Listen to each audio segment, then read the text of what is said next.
I think I just seen the sweetest movie ever. And I don't know who the fuck was cutting onions in that movie theater. I have not broken your heart. You have broken it. And in breaking it, you've broken mine.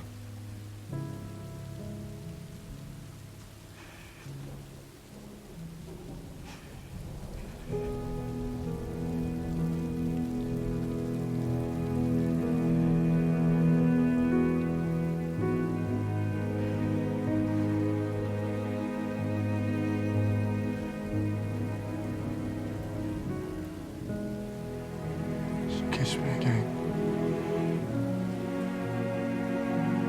And let us both be damned. What's up, review crew? As you can see, tonight I went to go see Wuthering Heights with Jacob Elordi and Margot Robbie.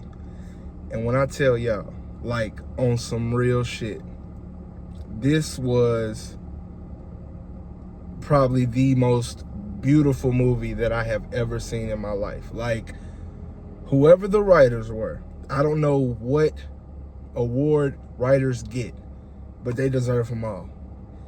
It's only February, and I'm standing on this.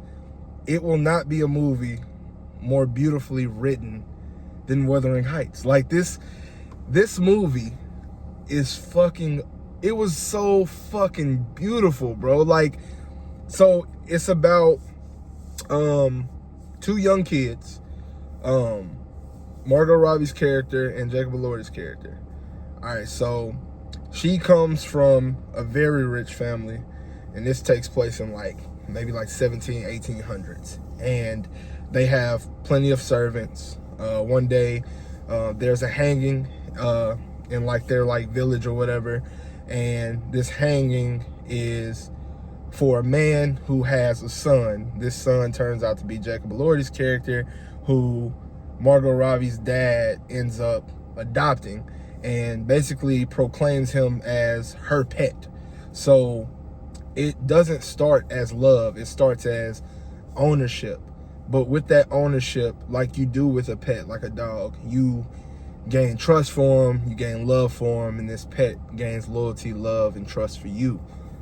That dynamic was there from the time that they were children as they moved up in age.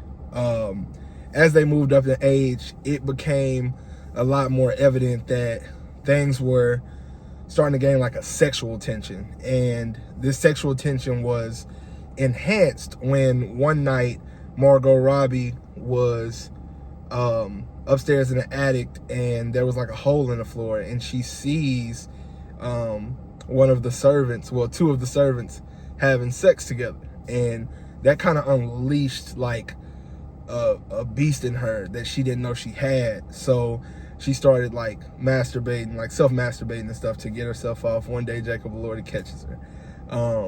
When he catches her, he covers her eyes, covers her mouth, so they don't hear her breathing and she can't see it. And that turns into somewhat of a turn on for her. She loves Jacob Elordi, but she can't be with him because he's in poverty. She can't be with somebody in poverty because she comes from a family of power. So she has to marry into a family of power. She's trying to woo this man. She ends up wooing him. And then we have the story of Wuthering Heights. Now, this story, it goes a lot of places because Jacob Elordi's character is, like I said, he's in poverty, but he's trying to make a way out. She can't marry him because of this. The driving force of him coming into money is pretty much to prove himself worthy for her, because he overhears a conversation about him not being worthy. When this happens, the back and forth of their relationship and how it all comes together is just completely, is so real. And it's one of those things where you're doing so much wrong, but it feels so right to you because the person that you're doing it with is this is the person you wanted from the jump, but you just couldn't have them.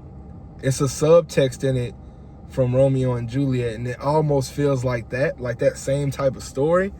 And I think that the director placed that in the movie for that reason.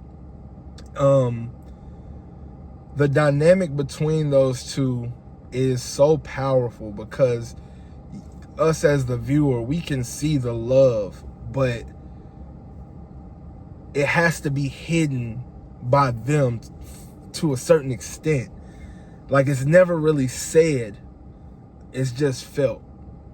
And although the dialogue in this movie was top tier, which is why I commend the writers on the job that they did, it was so much of the emotion and the nonverbal cues that each actor expressed towards each other and towards others that just set the bar so high for not only a period piece, but a romantic film at the same time. Like, I'm sure it's other movies that have come out that are a lot, like it's a lot of similarities with those movies.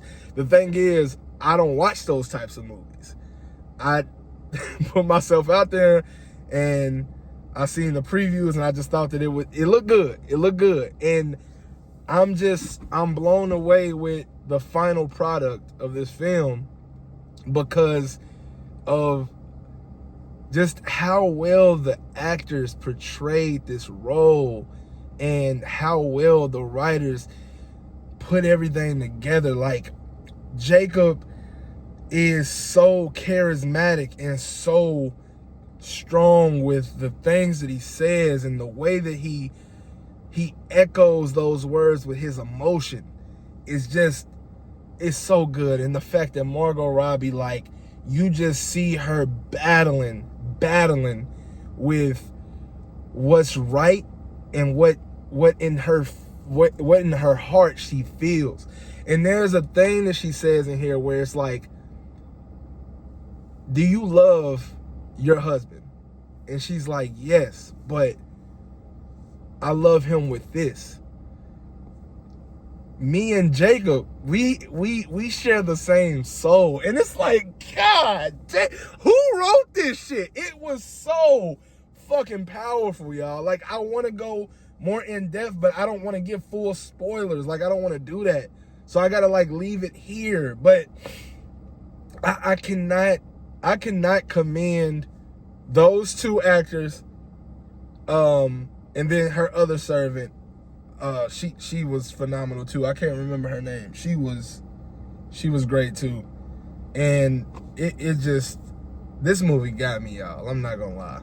I know y'all would enjoy this movie, man, especially if you got a significant other or just somebody that you really fuck with.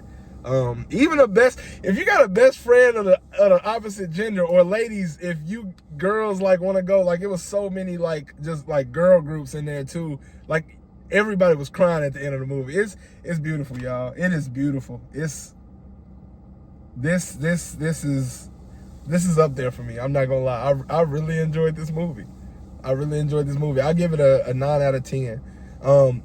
It was a nice pace, but towards the end, it does get to a point where it's like, all right, it's taking too long to get to the point. That's the one knock that I got. It's the one knock I got. Everything else it's just beautiful, man. Like, in and out, like, just everything was perfect. It was perfect. The score was great. That Charlie chick, the singer or whatever, maybe even a producer, I don't know, but her sound is all through the movie, which is pretty cool because it's modern, but that takes place, like, in the past. But it was a nice touch. Everything meshed well together. And yeah, y'all would love the movie, man. Check out Wuthering Heights, and if you've already seen it, please tell me in the comments what you thought about the movie, because it's no way I'm gassing this. It was really that good, right? It's gotta be. But I'm gonna let y'all have the rest. And till next time, just like always, we're going to leave this one in the rear view.